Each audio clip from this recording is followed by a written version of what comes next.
मेरी नजरों में तो कुछ नहीं बन रहा। कई कमियां हैं जो उन्होंने बड़ी बड़ी घोषणा की थी, उनकी घोषणा बताऊंगा मैं। जो पत्थर लगे उन्होंने 22-23 पत्थर लगा, 10 सालों में आज भी सिर्फ पत्थर लग गया, कुछ भी नहीं उसके ऊपर। जो बड़ी बड़ी बातें करते कि हमने विकास कर दिया, वो मेरे से व्यक्त कर दे, सामने व्यक्त कर दे, आ जाए मेरे मंच बनेंगे, मैं उनको तुरंत रुका को बुलवाऊंगा कि आज विकास को लेकर मुझसे सहयोग आना चाहिए, लोगों को रोजगार मिलना चाहिए, शिक्षा। और सबसे बड़ी बात यह है कि आपके यहाँ जो नई बोध तैयार होती है स्कूल से कॉलेज से, उनको पढ़ने के लिए शिक्षा की व्यवस्था हो, पढ़ने के बाद जॉब भी नहीं मिले। आज असम में 90% युवा बाहर जाकर के नौकरी कर रहा है या पढ़ने जा रहा है। सड़कों को विकास नहीं है, सड़कें सब जगह बन रही है। क्या कांग्रेस जहाँ विधायक है वहाँ सड़कें नहीं बनी? विधायक की दावा कर रहे। लो, शहर के राजनीतिक माहौल में एक और ट्विस्ट आया है। मतदान का दिन आते आते न जाने कितने ट्विस्ट आएंगे। अब तो विधायक चैतन्य कश्यप के ही कार्यकर्ता विधायक के शहर में किए गए विकास की पोल खोल रहे हैं। दरअसल बीजेपी के एक नेता ने रविवार को विधायक कश्यप को पार्टी की ओर से लगातार विधायक का टिकट देने से नाराज होकर पार्टी से त्यागपत्र दे दिया। यह नेता कोई और नहीं बल्कि मीडिया प्रभारी के पद पर रह चुके अरुण राव है। वहीं उधर सीमा टांक की ओर से पारस सकलेचा के स्वागत करने वाले वायरल फोटो को अलग अलग अंदाजों से देखा जा रहा है। खबर है कि लगातार विधायक कश्यप को टिकट मिलने से भाजपा के कार्यकर्ता अंदर से नाराज हैं, लेकिन खुलकर नहीं सामने आ रहे हैं। अंदरूनी नाराजगियां जारी है, जिसका घाटा विधायक कश्यप को हो सकता है। इसमें दो उदाहरण सीमा टांक का स्वागत और अरुण राव का पार्टी छोड़ना देखा जा सकता है। बात करें राव की, तो राव ने आरोप लगाया कि हमने पार्टी के लिए 43 साल जी जान से कार्य किया। जब पार्टी सत्ता में नहीं थी और कांग्रेस सरकार सत्ता में थी तब हमने आंदोलन ज्ञापन दिए। तो क्या ये सब इसलिए किया कि कोई बाहरी यानी कि कांग्रेसी आकर हम पर नियंत्रण करे? दरअसल बात विधायक कश्यप की ही हो रही है, क्योंकि एक समय पर विधायक कट्टर कांग्रेसी हुआ करते थे और दिग्विजय सिंह के खास थे। राव ने कहा, मेरी लड़ाई स्वाभिमान की है और एक उम्मीदवार विधायक कश्यप से है। अब यदि पीएम नरेंद्र मोदी भी मुझे मनाएंगे तो मैं नहीं मानूंगा। आगे कहा कि पार्टी द्वारा सौंपी गई हर जिम्मेदारियों का निर्वहन किया गया, लेकिन ज़मीनी स्तर पर जुड़े हुए नेताओं की पार्टी में कोई कद्र नहीं है। हमसे तो केवल कार्यक्रमों में बुलाकर तालियां बजवाई जाती है और जो नए नेता अन्य पार्टियों से बीजेपी में आए उन्हें मंच पर बाइज्जत कुर्सियां और पद दिए जाते हैं। यही इशारा विधायक कश्यप पर भी किया गया। राव यही नहीं रुके, उन्होंने चैतन्य कश्यप को धन्ना सेठ कहते हुए कहा कि विधायक का टिकट दोबारा एक धन्ना सेठ को दे दिया गया। पार्टी ने यह गलत किया, जबकि 3 बार से उन्हें टिकट दिया जा रहा है। कहा, हम साधारण परिवार से हैं, इसलिए धन बल के इस्तेमाल होने की बात पर कहा कि पार्टी में धन बल चल रहा है, लेकिन धन बल से टिकट की खरीदारी पर राव ने इनकार कर दिया। राव ने भी विधायक के लिए उम्मीदवारी दाखिल की थी। विधायक कश्यप द्वारा किए जा रहे विकास कार्यों को लेकर कहा कि शहर में केवल सड़कें बनाना ही विकास कार्य नहीं है, सड़कें तो दूसरी जगहों पर कांग्रेस के विधायक भी बनवा रहे हैं। बेहतर शिक्षा हो, चिकित्सा हो और रोजगार हो, इसे कहेंगे विकास। लेकिन रतलाम में तो सही ढंग से स्कूल कॉलेज भी नहीं है और ना उद्योग है। करीब 90% तक युवा शहर से बाहर नौकरी के लिए जा रहे हैं। राव ने विधायक को चैलेंज किया कि वे होने वाली 3 तारीख को आम सभा को आकर विकास पर बहस करें, उन्हें जवाब मिलेगा, और कहा सभा में विकास की पोल भी खोलूंगा। बता दें कि राव ने निर्दलीय चुनाव लड़ने की बात को नकारते हुए बताया कि वे एक सनातन भारत दल से चुनाव लड़ेंगे, जिसके लिए राव ने सोमवार को अपना नामांकन दाखिल किया है। यदि आप अरुण राव की पूरी प्रेस कॉन्फ्रेंस सुनना चाहते हैं तो आगे तक वीडियो को देख सकते हैं। नमस्ते, आदाब, मैं हूँ मोहम्मद सिराज और आप देख रहे थे डेली जर्नल हिंदी। मैंने अपनी बात वहाँ तक पहुँचा दी और मैंने उनसे निवेदन कर दिया कि अगर मुझे सम्मान नहीं मिलेगा मैं पार्टी से इस्तीफा दे दूँगा। पार्टी वापस आ रही है, पार्टी राजनीति के लिए सम्मान होता है। नहीं, सम्मान क्या होता है? विधानसभा का टिकट रिफॉर्म मुझे दे रहे हो गया उनका 2 बार। वो कांग्रेस से आए हैं, मैं भाजपा का हूँ। आमी शरद जी सामने बैठे हैं, जिन्होंने मुझे 1980 में सदस्यता दी भाजपा की पहली बार। 43 साल हो गए लगातार मैं भाजपा के लड़ रहा हूँ। मैं 50 बार जेल गया हूँ, मेरा लाठियाँ खाई है, मेरे मुकदमे लड़े हैं। जो वर्तमान में जिसको टिकट मिला है वो कांग्रेस छोड़ करके आए टीटी राजा के साथ। क्या चीज आपको भाजपा में ऋषि जी उन्होंने टिकट नहीं मांगे, भारतीय जनता पार्टी का हजारों कार्यकर्ता है।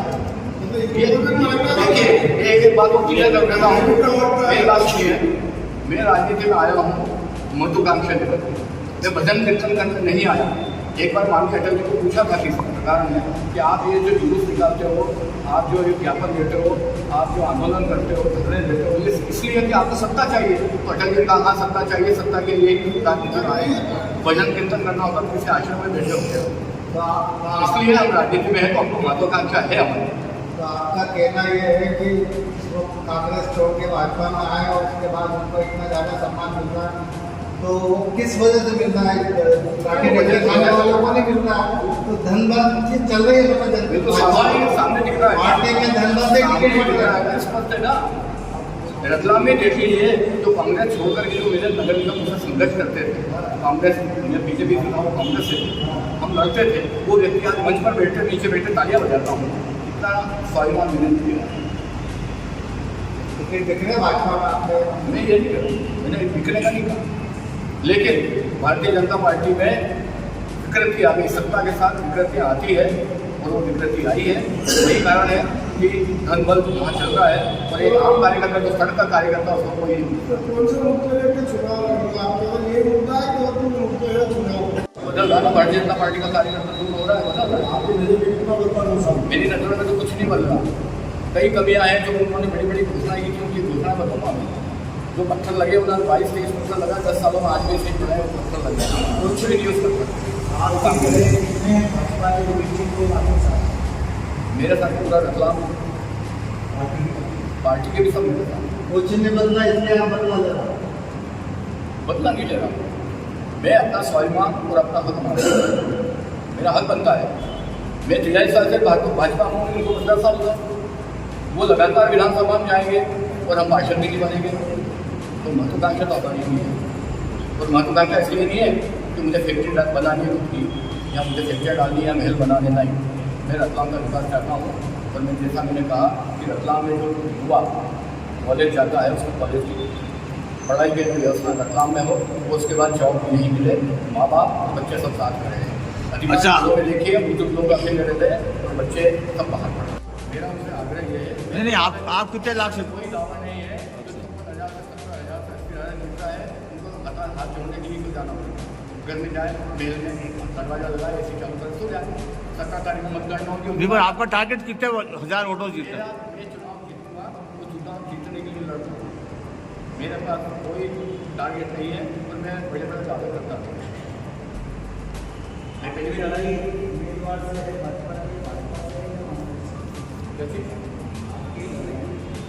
मेरी लड़ाई भाजपा से या कांग्रेस से? मेरी लड़ाई भाजपा से कोई नहीं सकती। मेरी तो एक व्यक्ति से, एक व्यक्ति से नहीं। कांग्रेस की तो बात ही नहीं हो रही है। मैं भाजपा का कार्यकर्ता, भाजपा छोड़ रहा हूँ, मैं भाजपा की बात करूँगा।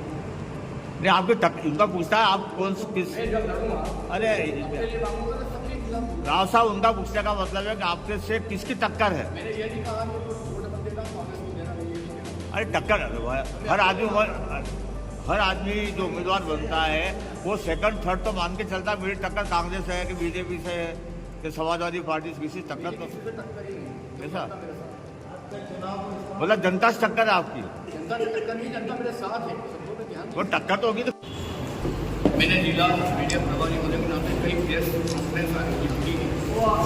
इतिहास में अब मैं ये बता रहा था कि मैं क्या कहना चाह रहा हूँ। तब वो बड़ी खुशी में प्रेस कॉन्फ्रेंस बुलाया करता था, लेकिन आज मुझे प्रेस कॉन्फ्रेंस बुलाने के लिए अपने अंदर बहुत बड़ा दर्द महसूस हो रहा है। वो इसलिए हो रहा है कि जिस भारतीय जनता पार्टी का मैं 43 सालों से सदस्य रहा, वर्षों मैंने उसकी सेवा की और आज दुखी मन से उस पार्टी को मुझे छोड़ना पड़ रहा है।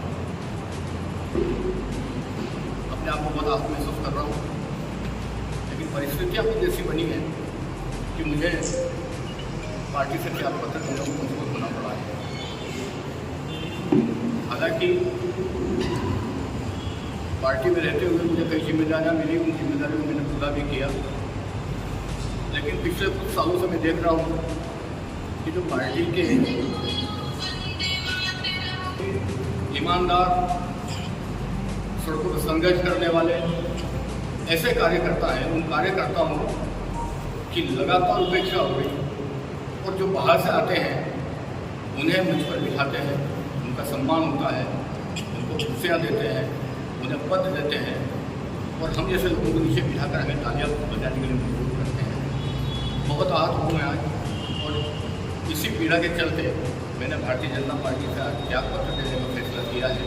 त्यागपत्र की कापी में आपको उपलब्ध कराऊंगा और कल नामांकन की अंतिम तारीख है और कल मैं 1:30 बजे से 3 बजे के बीच में निकला है।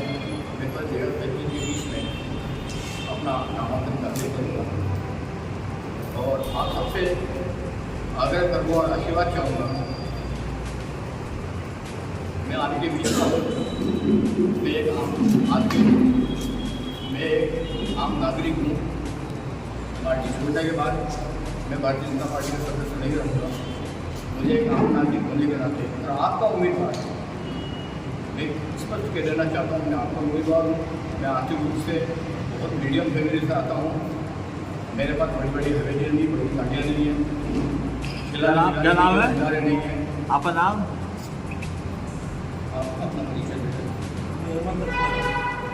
हेमंत अजमेरा जी है। हेमंत अजमेरा, ठीक। आप सुरेश सोनी जी हैं। आप पार्टी के थे जी पीछे पीछे आप समर्थन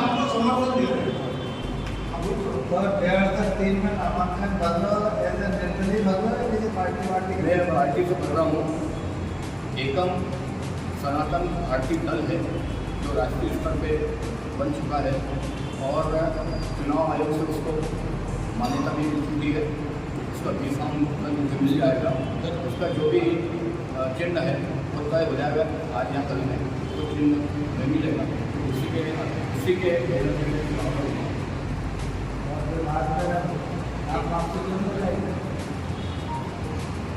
अगर आप महापौर वाली बात करते हैं तो चुनाव से चुनाव में तुलना नहीं करते। किसी भी चुनाव को तुलना नहीं होती है। बिल्कुल, और इतिहास ये रहा उसमें। उसका जवाब दे देता हूँ मैं। मैंने जीवन में एक ही बार नाम वापस लिया है और वो परिस्थितियाँ अलग थी, क्योंकि मेरा पटेल ने भी टिकट मांगा, मैंने भी मांगा था, उनको टिकट मिला, मुझे नहीं मिला। तब मैंने माननीय से निवेदन किया था कि भाई मुझे महापौर नहीं मिला तो मुझे पार्षद का टिकट हो गया। उन्होंने पार्षद के लाए, मुझे नहीं मिला और तब मैंने तय कर लिया था कि जब मैं पार्षद के लायक नहीं हूँ, मुझे पूरे देश पर मेरी जनता पर यह भरोसा था कि मुझे विधायक बनाएगा, और मैं आज पूरी देश के सामने कह देना चाहता हूँ कि मैं नामांकन तभी दाखिल करूँगा जब मैं नाम वापस नहीं लूँ। पार्टी के वरिष्ठ नेताओं पदाधिकारियों से आपकी बात जीतने के बाद जब उस दल में जाओगे क्या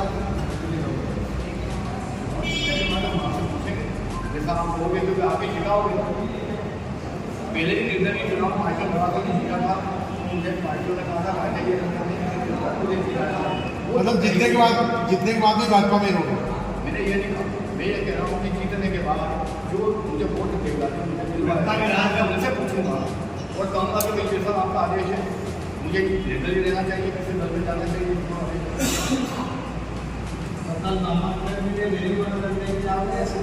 लिखा में मुझे मेरा कोई भरोसा नहीं है, मैं बिल्कुल लिखा भरोसा नहीं करता हूँ। मैं मेरे पास लवाजमा नहीं है, मेरे पास नहीं, मेरे पास जाने के लिए जो कहते हैं बड़ी बात है, जो जो बड़ी बड़ी बातें करते हैं कि हमने विकास कर दिया, वो मेरे से व्यक्त कर ले, सामने व्यक्त कर ले, आ जाए, मेरे मंच बनेंगे, मैं उनको चुनौती की रुका को बुलवाऊंगा कि आए और विकास को लेकर मुझसे कहें। अच्छा, आप भाजपा के खिलाफ हो कि उम्मीदवार के खिलाफ? मैं उम्मीदवार के खिलाफ। भाजपा ने गलत निर्णय लिया,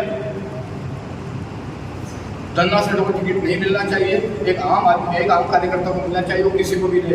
रतलाम में सैकड़ों कार्यकर्ता है और उनसे भी ज़्यादा समझ और अकल रखते हैं। 2013 में आपने विरोध क्यों किया? आप किसी से मिलते हैं तो मिलते ही क्या आप उसके स्वभाव से, उसकी संस्कृति से, उसकी सोच से परिचित हो जाते हैं। अच्छा, अरुण राव, समय लगता है। कांग्रेस 57 साल तक, 60 साल तक राज करती थी, जनता को समझ में आया और कांग्रेस के खिलाफ खड़ी हो गई, भारतीय जनता पार्टी की सत्ता थी। जनता सेट है, पर वो इस टाइप के हैं, उनका स्वभाव ऐसा है कि इतना समझ अहंकार है उनमें, वो कार्यकर्ता को नौकर समझते हैं, समझते कि हमको नहीं पता, ये इतना हमको नहीं पता, आज पता लगा। अच्छा, ये एक हफ्ता से आपके बहुत दिनों चल रहे हैं कि निर्दलीय चुनाव लड़ने की, तो भाजपा हाईकमान या भाजपा किसी नेता ने आपसे कहा कि ऐसा निर्णय मत लो आप पार्टी के कार्यकर्ता? स्वाभाविक अलग होता है, तो जो लोग तो कहते हैं बेटा परिवार छोड़ के मत जा, हमारे साथ ही थे, लेकिन जब बेटा परेशान हो जाएगा तो वो क्या करेगा, फिर वो अलग अलग अपना घर बताएगा। आपका चुनाव में मुख्य मुद्दा क्या रहेगा? मुख्य मुद्दा रतलाम का विकास रहेगा। विकास कई तरह से होता है, सड़कों का विकास होगा, इसको विकास नहीं कहते। सड़कें पूरे मध्य प्रदेश में बन रही है, सेलाना में, चावड़ा में, नामनी में भी सड़कें बनी, गांधी ने बनाई क्या? जिसको विकास कहते हैं वो क्या होगा? विकास ये होगा कि उद्योग आना चाहिए, लोगों को रोजगार मिलना चाहिए, शिक्षा, और सबसे बड़ी बात यह है कि आपके यहाँ जो नई पौध तैयार होती है स्कूल से, कॉलेज से, उनको पढ़ने के लिए शिक्षा की व्यवस्था हो, पढ़ने के बाद जॉब भी यहीं मिले। आज रतलाम में 90% युवा बाहर जाकर के नौकरी कर रहा है या पढ़ने जा रहा है, तो आपने क्या विकास किया? वो विकास चाहिए। और इस मामले में मैं खुली मंच पे बहस करने को तैयार हूँ, जो भी करना चाहे मैं उनको भी चुनौती दूंगा कि वो आकर मुझसे बहस करें। सड़कों को विकास नहीं कहते, सड़कें सब जगह बन रही है, क्या कांग्रेस जहाँ विधायक है वहाँ सड़कें नहीं बनी? विधायक जी दावा कर रहे हैं